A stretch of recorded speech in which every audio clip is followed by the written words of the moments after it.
frustrated. This could be your year, or shed another tear. We drinking champagne or a consolation beer. Don't want to spend the fab? Man, just say you're broke. Cause it's Sunday Funday, where it ain't no joke.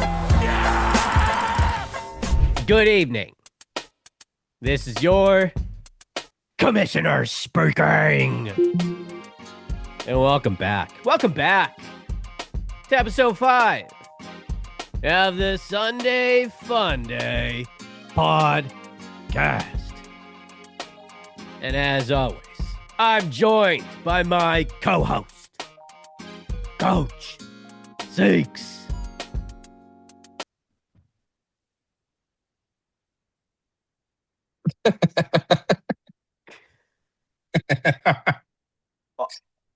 The mouth moves. Mouth moves. Yep. What's the name of this character? This is Chatgpseekz. To the viewers at home, I am dealing with the back pains, man. I am down horizontal in my bed. I figured views would go way down if you saw double chins, just like bad views. So I'm like, let's throw an avatar in here, man. I normally miss one episode per year, and this was not the week to do it, man. I had to come here and I had to show some kind of face based off of rivalry week. So I'm here. Yeah, you definitely showed up all right. I like the outfit choice. I like the hoodie, the t-shirt, the shades.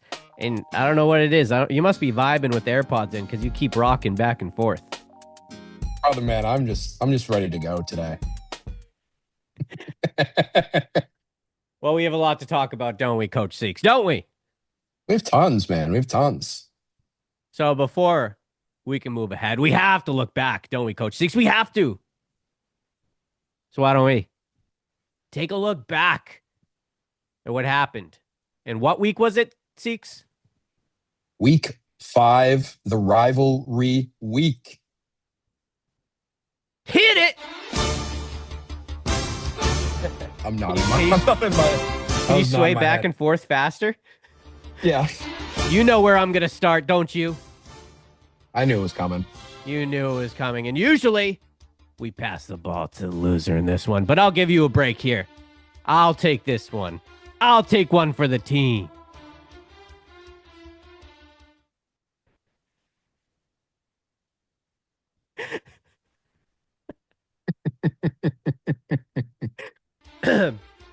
We had one for the ages between Coach Seeks and the Bugsy Man, as this one was everything you could imagine. And it all started in Thursday Night Football.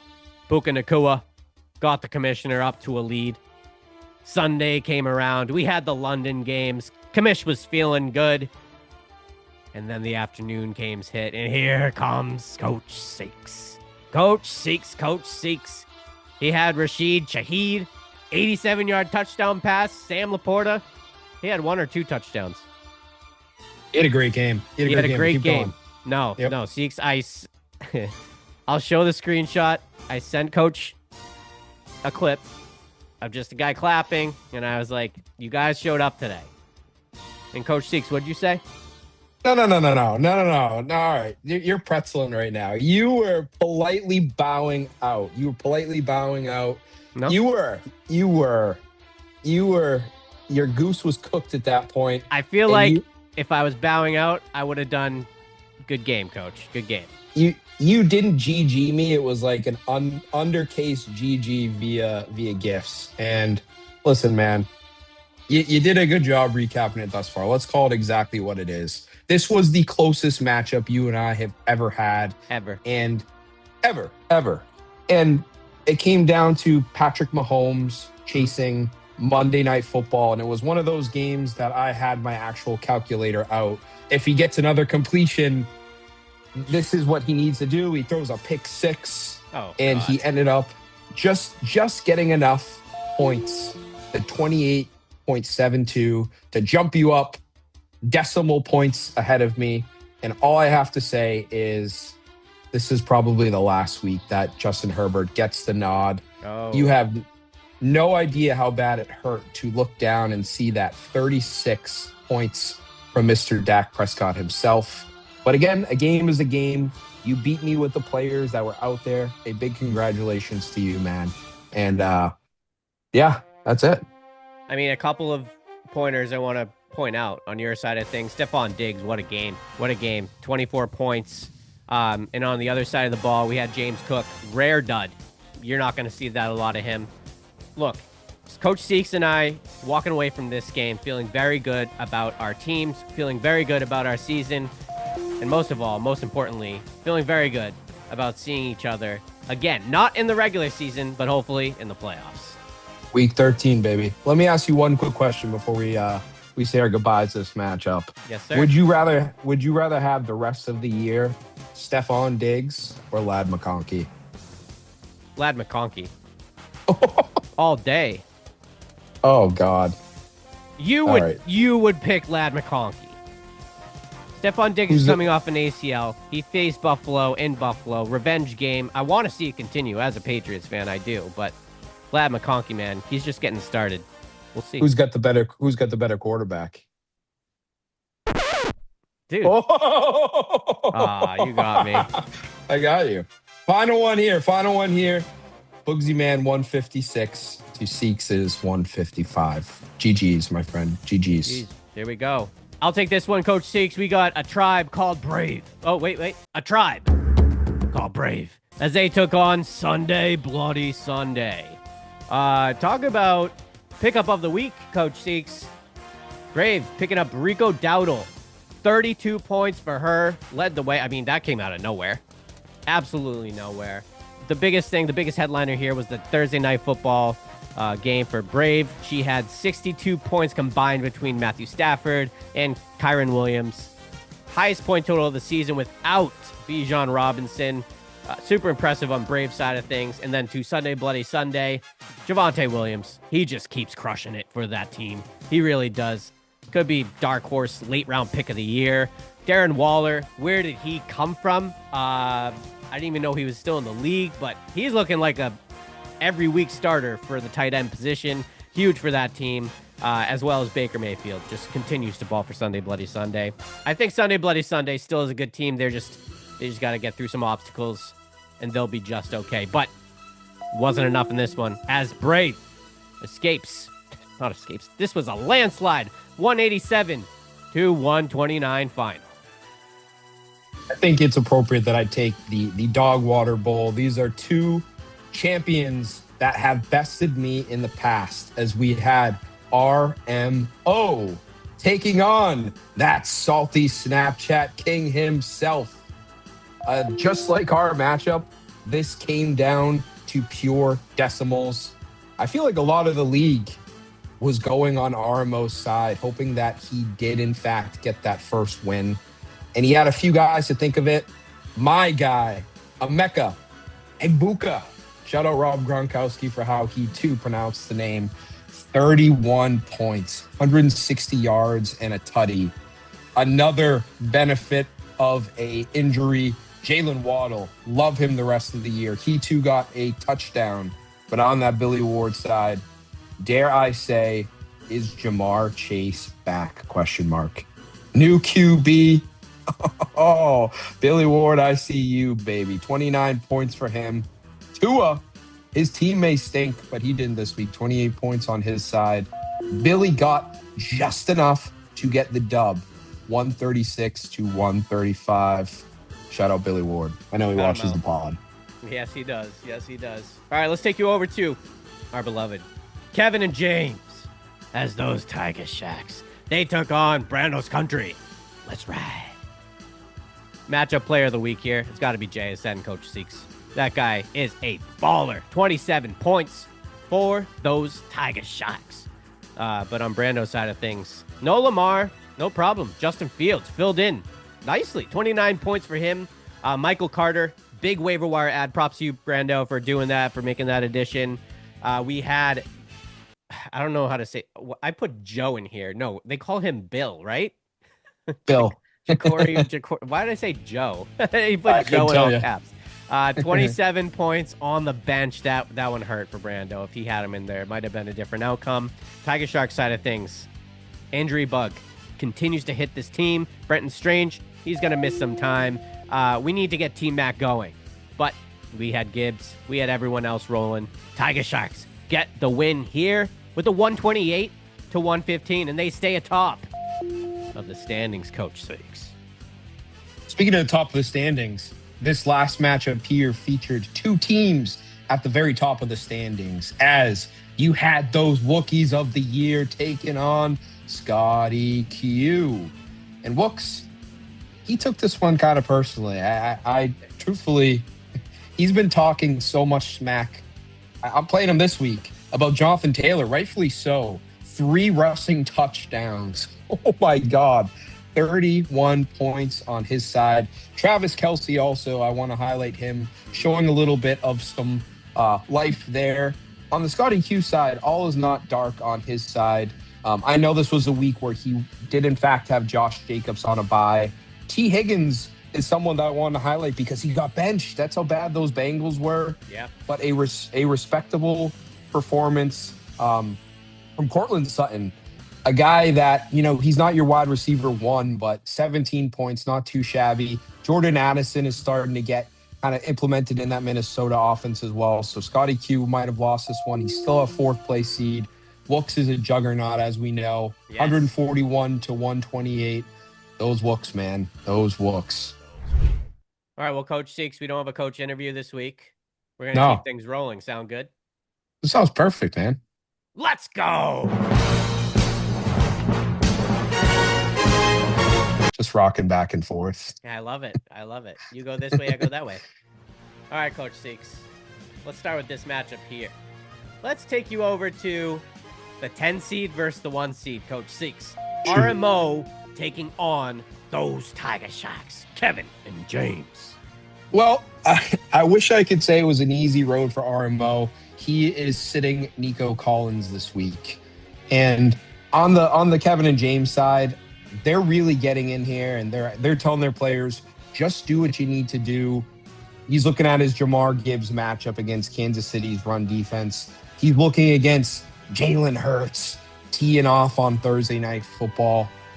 If I am looking at RMO to win, because I think that's kind of what we're not going to think is the favorite of the matchup here, it's going to be coming down to Mecca Ibuka, that wide receiver 1, and Jalen Waddle.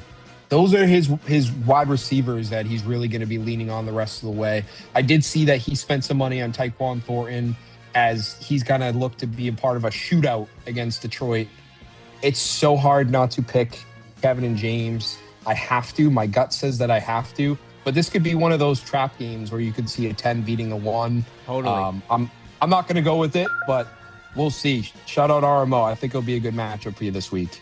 All right, let's take you over I will take this one, Coach Seekz. How about Sunday Bloody Sunday? Looking to get back in the win column as they take on those 4th quarter Zips. And it's good to see here already. I can see that Baker Mayfield is in the lineup. He deserves it. Coach Sunday Bloody Sunday. I know we mentioned Calvin Ridley last week, Coach Seekz. You said to hold on to him. Sunday Bloody Sunday heard you because he saw RMO drop him. He threw the fab at him, and now he's in the starting lineup. A team that desperately needs help at the wide receiver position. Interested to see what happens there, as well as Darren Waller. Can he continue this run he's on? So Sunday Bloody Sunday, I think they're still in good shape despite I think they're on a 2-game losing streak here. On the other side of things, we have 4th quarter Zips. Is Kyler Murray going to play, Coach Seekz? I don't think he practiced today. I didn't see him in the lineup. I think it's probably he got dropped. He got dropped in a lot of leagues by how he's been playing. Yeah, okay. So not going to be a factor here. Yeah, not going to be a factor, as well as Brock Bowers. Like, is Brock Bowers going to play? I know he's been dealing with the injury bug. Yeah. He missed another practice yesterday, so that's not looking good for Brock Bowers. Is Chuba Hubbard going to play? Scott's dealing with, he sat out practice. Scotty's dealing with a lot of injuries right now, and I feel like Sunday Bloody Sunday kind of has him where he wants him. So, because of that, I'm going to get Sunday Bloody Sunday back in the win column. They are not a 9 team. I have to take this one. I have no bias in this matchup. This is 2 of the greats. I don't know. Some say that love is blind, but is it truly brave? I don't know this week is you are taking on Oh, a yeah. Tribe Called Brave. You are taking on fresh off a huge win for you. Huge. And Brave also put up some points as well. Yep. I'm breaking down this matchup to two critical players here. Saquon Barkley having his revenge game against those Giants Thursday night football. Pretty similar to your Puka Nacua situation. Could be starting off a huge week with a lot of points on your side and on hers. Rico Dowdle also taking on his former team. Oh, boy. This is going to be a tight one, man. This is a tight one. And you go down to, you both don't have a tremendous amount of injuries or buys. You kind of have a full tilt, respectfully, outside of Rashee Rice. You are the favorite here. I think it's the right thing to do to pick you here. I just don't see A.J. Brown getting a lot of throws his way in a revenge game against Saquon Barkley. That's one of the main reasons. Another one being Lad McConkey just stinks. He's going against a tough Miami secondary. Not enough horses in the fight. The Bugsy man, he's streaking, baby. I got you this week. All right, let's take you over here, Coach Seekz. We got a good one between Brando's Country, Let's Ride, as they're taking on those dog water Snapchat Kings. Coach Seekz, I want to say Snapchat Kings on a 3-game win streak since you made that statement. Yeah, was the statement for me or for him? I don't know. Yeah, beats me. Let's look at these matchups here, though. Should be... Ugh. I know. Oh, God, what happened? What did I miss? Oh, well, I mean, he lost Amarian Hampton to IR. That's a huge, huge loss for Snapchat King. I actually went into this pretty confident for Snapchat King. I don't know if I feel so confident anymore. Wow. I don't. I got Brando. I mean, look at the projection. Rise. Yeah, no, I get it. It's hard not to. Yeah. Sorry, Billy. I mean, you're on a streak. You're going to drop one here. Brando desperately needs this one. Desperately. Wow. So what a climb for Billy. He's 5th. He was literally like 9 or 10 for the first 4 or 5 weeks. Wow. Sure. I see him. Good for him. Is right. All right, Coach Shakes, we have those bells ringing off in the distance, don't we? My avatar can hear it loud and clear, man. Because it's the game of the week. We got a showdown between you, Coach Seekz, those Seekz by the catch, as they're taking on their beloved Walkers of the year. I won't make you pick, Coach Seekz, because obviously it doesn't matter on your game of the week. But what are some things that are like key factors in this matchup that you're paying attention to here? Yeah, I mean, it's I feel like Freaky Friday where the quarterback I'm going against is teeing off on Monday Night Football. And on my side, I see Herbert having a juicier matchup, but Dak Prescott has just put back-to-back games together. So for me, my quick bullet points are quarterback on my side versus last year's MVP. I think, respectively, Wooks, if I had Justin Jefferson going this week, I think I would beat him handedly. However, he is not going. I have to kind of scramble and see how I truly fill out that depth chart with some of the flex play. DK coming back into the fold. Shaheed showing his stuff. Do I get cute in some areas? I truly am going to go with Wooks this week. He keeps saying that it's going to be at the hands of Jonathan Taylor. It's still silly and foolish to go against Wooks, so I'm going to go with Wooks this week. It will be close, though, Coach Seekz, but you did make a great point. No Justin Jefferson this week. That's a huge blow for you. As Wooks, they have a full slate. They have a full roster ready to rock. But we'll see what happens. We'll see what happens. Anything can happen. Quickly, would you go with Dak or would you go with Herbert this week? You got to ride the hot hand, Coach Seekz. Yeah. It's Dak. It's Dak. All right, that's all we have for you guys today. Thank you for tuning in to episode 5 of the Sunday Funday podcast. Coach Seekz, I want to thank you for making the effort today, even though you're in some pain. or talking to your avatar here. Thank you for making the appearance. Any final thoughts? I think that it's been a very active year, which I've really enjoyed to see a lot of people competitively bidding on different players. I listened to a fantasy podcast this morning, and they said the way to win the waiver wire is to look beyond the players that have those breakout weeks to kind of see who's going to be someone 2 or 3 weeks down the road that might get tapped on the shoulder. So I'm going to be interested to see who wins the waiver wire the rest of the way. It's been very competitive. It's been fun to be a part of it. My final thought, Coach Seekz, it's to RMO. One of the most active guys in our group chat. We love it. We love how active RMO is. Does he get his first win this season? It's a huge week for him. Huge week. Stay tuned. But with that, I wish you all the best of luck. Except for you. A tribe called Brave. This is your commissioner. He can't salute. He's just been doing this the whole time. I guess not. Nah, that's fine. That's fine. Don't worry about it. I'll do it. Signing off. He just starts clapping.